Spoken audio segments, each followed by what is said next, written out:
All right, so today we're diving headfirst into the world of weather forecasting. Yeah.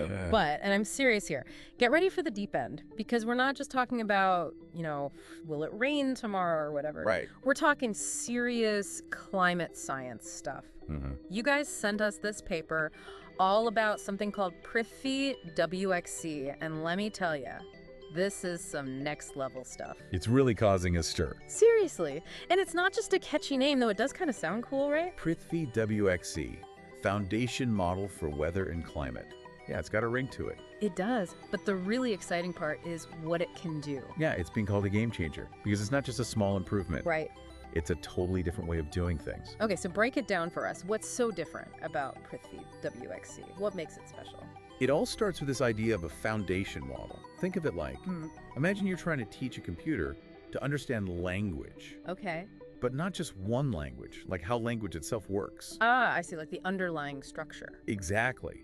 So instead of having a model for English to Spanish, and another for writing poems, and another for answering trivia. You have one model that could do it all. Exactly. You got it. That one model, that's your foundation model. It can adapt and learn all sorts of things. Okay, so that's pretty cool, but we're talking about weather here. Right. So think of Prithvi WxC as that super versatile model, but for weather and climate. So instead of translating languages, it's what, predicting hurricanes? Exactly. It's a Right. huge deal because until now, most weather models, they were kind of like one-trick ponies. Right. Prithvi WxC can do it all. Okay, so this is already blowing my mind a little, but even the smartest computer needs data to work with. Oh, absolutely. What are we talking about here? Weather balloons? Satellite images? We're talking about NASA's MERA-2 dataset. Okay, never heard of it. It's massive, decades of atmospheric data from all over the globe, temperature, wind, humidity, everything. Wow, so it's like the ultimate weather journal. Exactly. Yeah. And Prithvi WxC learns from it in some really cool ways. Like what? One method is called masked reconstruction. Imagine you're doing a jigsaw puzzle, right? Sure. But some pieces are missing. Frustrating, right? The worst. Well, Prithvi WxC, it loves that challenge. Really? It looks for patterns in the data and the pieces that are there, and it fills in the gaps. So even with incomplete information, which, let's face it, happens all the time in the real world, it can still make accurate predictions. Exactly. That's a huge advantage. Wow. Okay, so it can handle missing data, but to actually predict the future, that's a whole other level. Right. And that's the other big thing, forecasting. Yeah. But here's where it gets cool. Instead of just giving you a number like tomorrow will be 75 degrees. Right. Prithvi WxC tells you how much hotter or colder it'll be than usual for that day. Oh, interesting. So it's not just about if I need a jacket, it's about how unusual that temperature actually is. Exactly. It's all about understanding those deviations from the norm. Which is super important for understanding climate change, right? Exactly. Wow. This Prithvi WxC, it's like the Sherlock Holmes of weather forecasting. Uh-huh.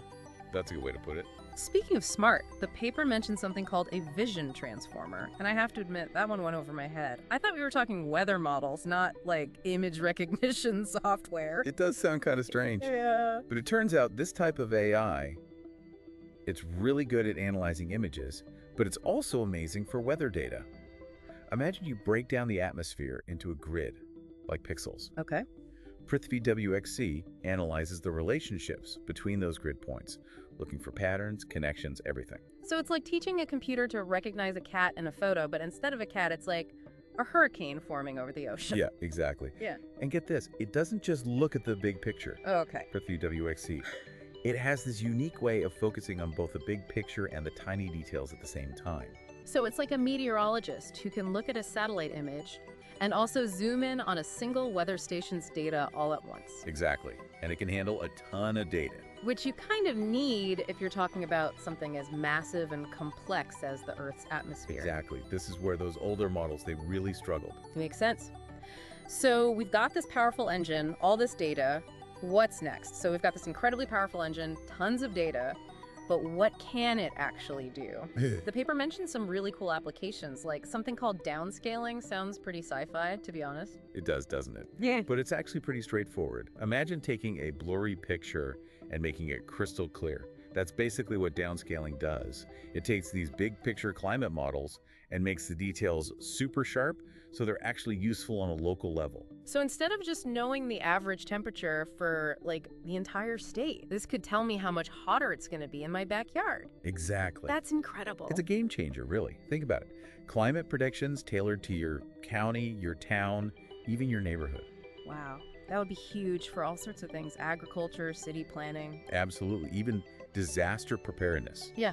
Knowing exactly what to expect and where would be invaluable. No kidding. Okay, so downscaling is amazing, but the paper also mentions something called gravity wave parameterization, and I'm not going to lie, that one kind of went over my head. It's a mouthful for sure. It is. Can you break it down for us? What are gravity waves, and why do we need to parameterize them? Okay, so imagine you throw a pebble into a pond. Okay, got it. You see those ripples spreading out. Gravity waves in the atmosphere are kind of like that. Ripples in the air? Exactly. They're caused by all sorts of things. Thunderstorms, mountains, even jet streams, and they can travel for thousands of miles. Wow, I had no idea. But why are these ripples so important for something as big as climate modeling? Because they carry energy, and that energy influences weather patterns far, far away from where the waves started. So like a domino effect in the atmosphere. Exactly. And if a climate model doesn't account for those waves, it's going to miss a huge piece of the puzzle. It's like trying to predict the weather without knowing about wind. Right. That would be that bad. So where does Prithvi WxC come in? Well, because it's been trained on so much data, really high-resolution data, it can actually see these gravity waves and it can incorporate them into its predictions.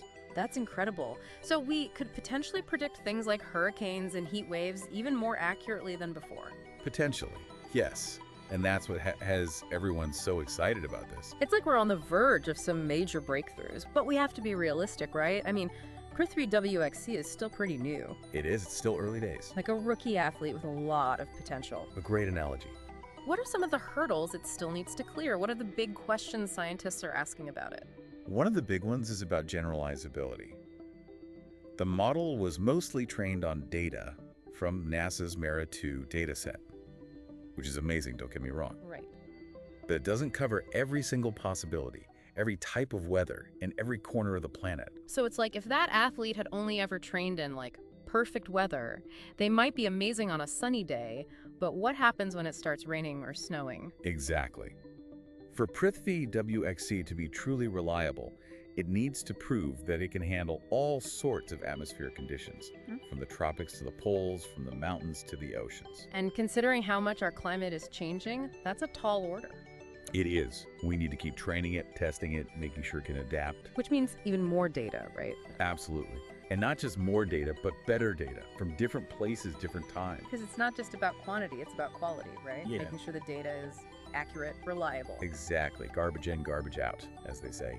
Makes sense. But even with all the best data in the world, there's another big challenge with AI interpretability. Prithvi WxC might be able to spit out a prediction, but can it tell us why it made that prediction? Can we trust a model if you don't understand how it works? It's a huge question in the field right now. We call it explainable AI, finding ways to look inside these models and figure out their reasoning. So instead of just saying a hurricane is coming, it could say, I'm seeing this pattern of temperatures and pressures, and based on what happened in the past, I'm pretty sure a hurricane is about to form. Exactly. That level of transparency is crucial, not just for us to trust the model, but also for us to learn from it. So it's not a one-way street. We learn from the model, and that helps us make it even better. Exactly. It's a collaboration, really. Human ingenuity working with artificial intelligence. To understand something as complex and vital as our climate? And hopefully to protect it. Well said. It's like we've stepped into this whole new world of climate science. Yeah. AI, it's not just a tool anymore. It's like a partner, you know? It really is. And a pretty amazing one when you think about it. Totally. Think back to that whole gravity wave thing. I mean, that blew my mind. Yeah. Not every model can pick up on something like that. Exactly. But it's like it figured out the secret code in the atmosphere. Yeah, those subtle patterns. That other models, they just couldn't quite grasp. It's amazing. It really is. I found this whole other language hidden in the data, and suddenly, boom, it's like this whole new level of understanding opens up. And that's what makes this research so exciting. It's not just like, oh, we can make our predictions a little bit better. Right. It's like we're expanding the boundaries of what we even know is possible. And hopefully how we can use that knowledge to actually do something. Exactly. Because the more we understand about how our climate works. The better equipped we are to deal with the challenges, for sure. Right, exactly. Sometimes you need that fresh perspective, a new way of looking at things. Absolutely. And that's what Prithvi WxC gives us. It's a new lens. Yeah, exactly. It's like we've been handed this incredible telescope, and we can finally see these details, these connections that were always there, but we just couldn't make them out before. And like any good explorer, venturing into uncharted territory. It's exciting, right? It's exciting, it's a little bit daunting, but it comes with responsibility too. That's a really good point. We have all this knowledge, we have to use it wisely. Couldn't agree more. Well, on that note of exploration, and let's be honest, a little bit of awe, Oh, yeah. I think we've reached the end of our deep dive into Prithvi WxC. It's been a real pleasure joining you. Pleasure was all ours. And to everyone listening, we hope this deep dive has, sparked your curiosity, left you feeling inspired. It's an exciting time for this kind of research. It really is. So keep those questions coming and keep exploring. Until next time.